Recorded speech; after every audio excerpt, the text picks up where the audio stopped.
Hey everyone, and welcome to a new video. And today we're going to be looking at the Evercade versus Premium Pack by Blaze Entertainment. You guys have seen my video of me talking about the Evercade before, and you guys know I really enjoyed that portable system. But now we're looking at the main console that they have.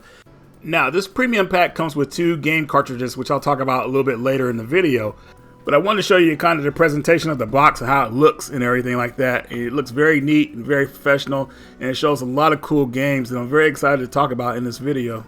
Now, hopefully some of you that are here, you guys did see my Evercade review of the portable system. If you have not seen that video, well, you can watch it after this one. But, but anyways, in that video, I pretty much go over a lot of the games and are they worth your time. But what Evercade's doing now is they're bringing arcade games home to physical format, and I think that's one of the cool additions about this premium pack. Now we'll take a quick look on the inside of here. Here is the console itself. Not too big, which is good. It's not too heavy either, but not too light to where you can like pull it off the table when you have your controllers hooked to it. I like this whole setup here. And also when you flip this open here, you can see the 2 cartridge slot, and also you can see here it has the 4 USB ports for your controllers, and you can hook other controllers to this as well if you're not feeling the Evercade controller right away. Here are the 2 games that come with it. We have Technos Collection and Data East Collection, which are great games to start this pack off with, and I'll get into that a little bit later. Now, as all you can see, that this pack comes with 2 controllers. The controller actually felt pretty sturdy to me. I like how the start and select buttons are kind of like closer to the D-pad. You won't really accidentally hit them on accident like some other controllers, which I thought was a great design. The controller feels pretty sturdy to me, but still we got to test them out on some games, and I'll come back at the end of the video and let you guys know what I think of that. Now here is the power cord. I hate that this doesn't come with a plug. I don't understand why they don't like have plugs with a lot of these systems that come out. They're easy to get, I guess, so maybe they figure that's why, but still I figured they would have and will include one with this box. One thing you should all do when you hook the system up is make sure you hook it to your internet and give it an update. The reason why is because I played it without the update, and I was playing my favorite game, Double Dragon 2, without the update, and I noticed like it had some issues with it. Like the music went out, but the sound effects were still loud. So after I did the update, that issue was fixed. So just for your best experience, make sure you update it to its latest firmware before you play the system. Alright, so now we'll take a look at the games that come with it. Data East Arcade 1 and Technos Arcade 1. Alright guys, so here is the interface of the system. As you can see, everything looks pretty nice and games are easy to navigate through. Now I'm going to try to go in the order you see here, and we're going to start it off with Bad Dudes, also known as Bad Dudes versus the Dragon Ninja. I remember seeing this in arcade back in the day, and as a kid I watched the older kids play it, and they were pretty good at it, but I never got my chance to play this game. I only got to play it when it was on the NES, and that version was pretty much pretty nerfed. But this one is arcade perfect.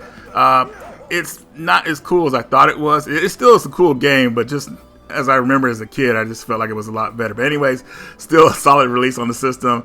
Definitely better than the NES version. Battle Lane 5, well, Volume 5 is a 2-player bike riding game pretty much, where you're going against enemies shooting at you. Not only do you have to avoid the bullets, but you have to also avoid crashing, of course. If you crash once, then yeah, that's pretty much you got to start over for the last checkpoint. But it's pretty entertaining as long as you don't get killed too fast, I would say.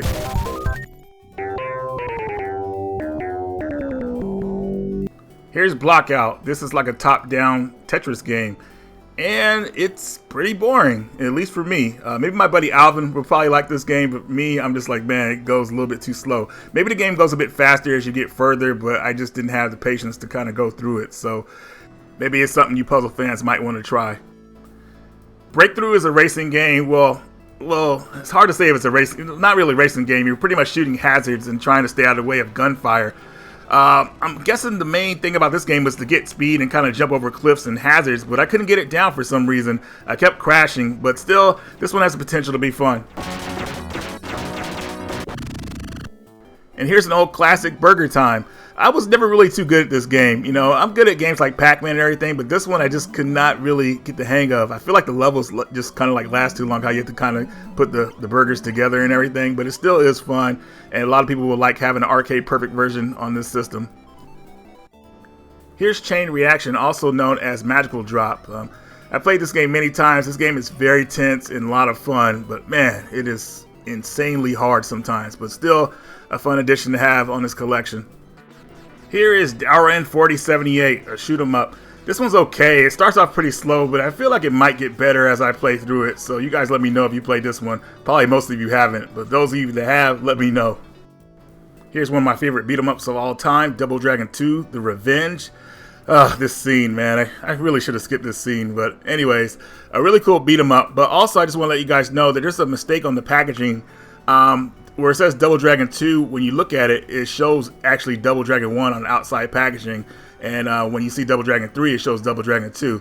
It's not like that in here. I just want to let you guys know that Double Dragon Part 1 is missing from this collection. But anyways, getting back to the Double Dragon 2, awesome game, a lot of fun. Unfortunately, this carries some of the slowdown if you get too many enemies on the screen, but still, to me, better than Double Dragon 1 slowdown. And here is Double Dragon 3. The Double Dragon game that people like to forget about, that we should forget about. I would have loved that they had Double Dragon 1 and Part 2 on this collection, and they just pretty much skipped 3. I don't know what else to say about 3. Yeah, moving right along. Here is Gate of Doom. This is an isometric action beat 'em up game. This one's actually pretty cool. I think a lot of people will like this game. A lot of the sprites are pretty big on the screen, so lots of stuff going on, so it can be kind of confusing sometimes, but still, you got free play going on for this game, so you'll be good to go.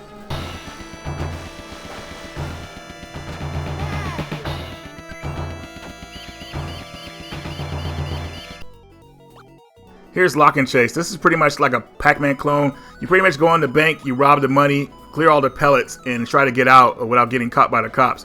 The main gimmick of this game is you can lock doors behind you if the cops are chasing you, which is pretty cool. But main objective, you want to get out with the money and be safe.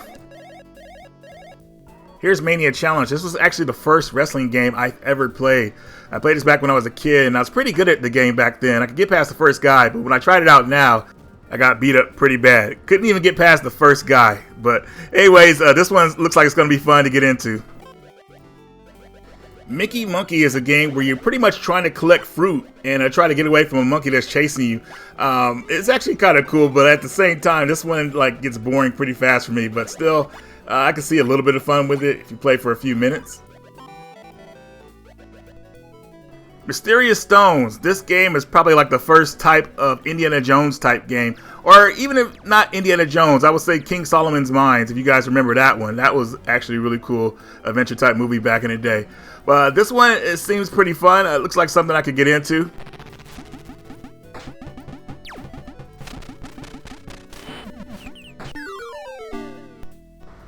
Next up is a game a lot of people will probably recognize. This is Sly Spy. This is an action game that's really reminiscent to stuff like 007. I think a lot of people will like to have this in the collection.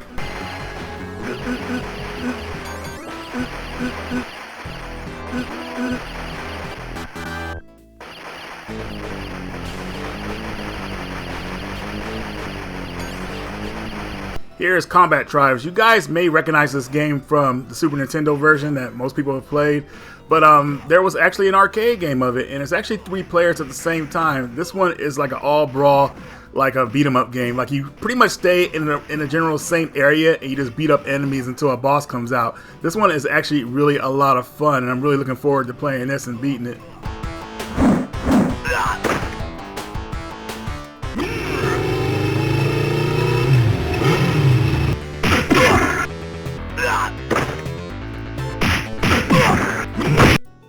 Here's a game I've been looking forward for a physical release besides its Game Boy counterpart, and that is Tumblepop. Tumblepop, the arcade game, is kind of like a mix of, say if a Ghostbusters game was like a Bubble Bobble game or something like that. You get Tumblepop pretty much. This game's a lot of fun. You pretty much clear the area of certain monsters and ghosts, and then you move on to the next area. It sounds simplistic, but if you remember games like Bubble Bobble, Rainbow Island, Snow Brothers, you'll know what to expect with this. A really good game, and I'm really happy that this is finally ported to a home console. You did it!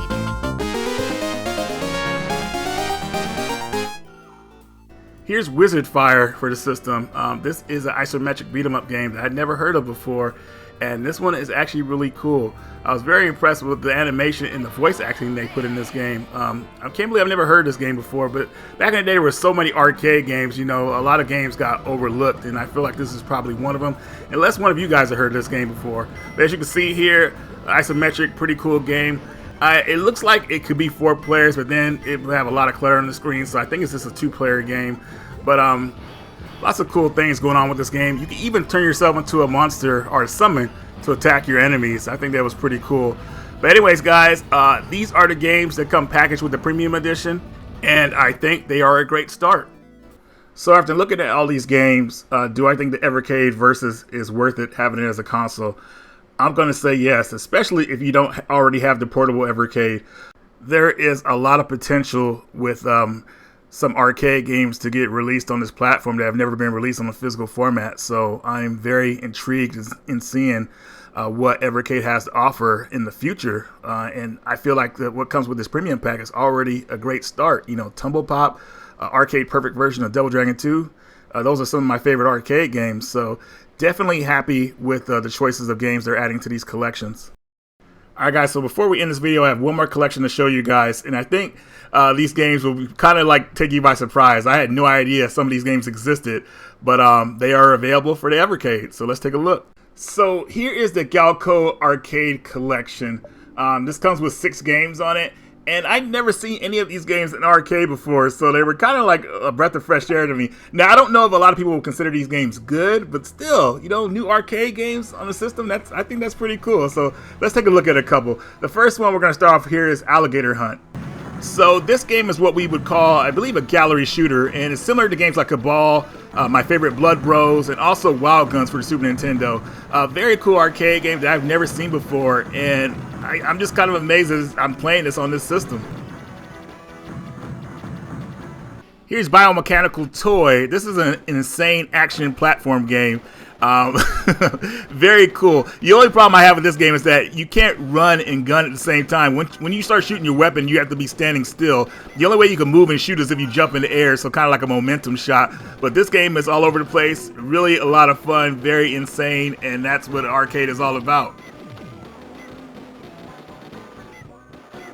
Next up is a game called Glass. I really feel like this game was like an unreleased arcade game. I've never seen this at all or ever heard of this one, but I could be totally wrong. It might have been released in Brazil somewhere. This game really feels prototypish, I would say. It's a shooter where you kind of clear out the area to see where you're at, and then enemies come at you from all angles. Yeah,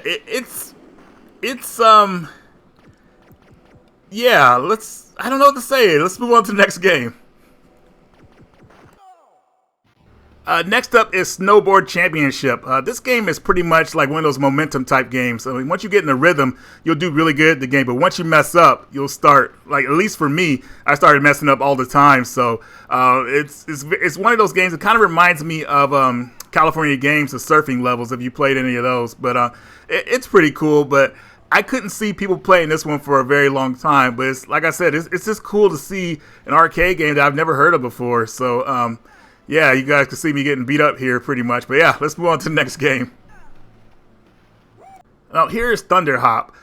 This is a strange platform game where you're kind of like climbing up the level pretty much, and you're fighting off enemies of these weird aliens that are little monsters that pop up and appear in different spots. You get level ups and stuff like that, which is cool. But yeah, it's pretty cool. Like I said, the best part about these games is that I've never heard of them before, so I just take this big interest in them. It's like a missing piece of history, I would say.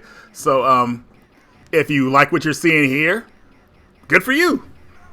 And last on the list is World Rally. This is a racing game, as you can see, a top-down one, where it kind of plays like the snowboarding game. This one is like one of those momentum games too. You got to make those turns at precise times to really kind of like keep the momentum going. And I did pretty good at first, but at the same time, like once you like lose concentration, you'll start messing up. But I can see this one being fun if you could pay attention at all times.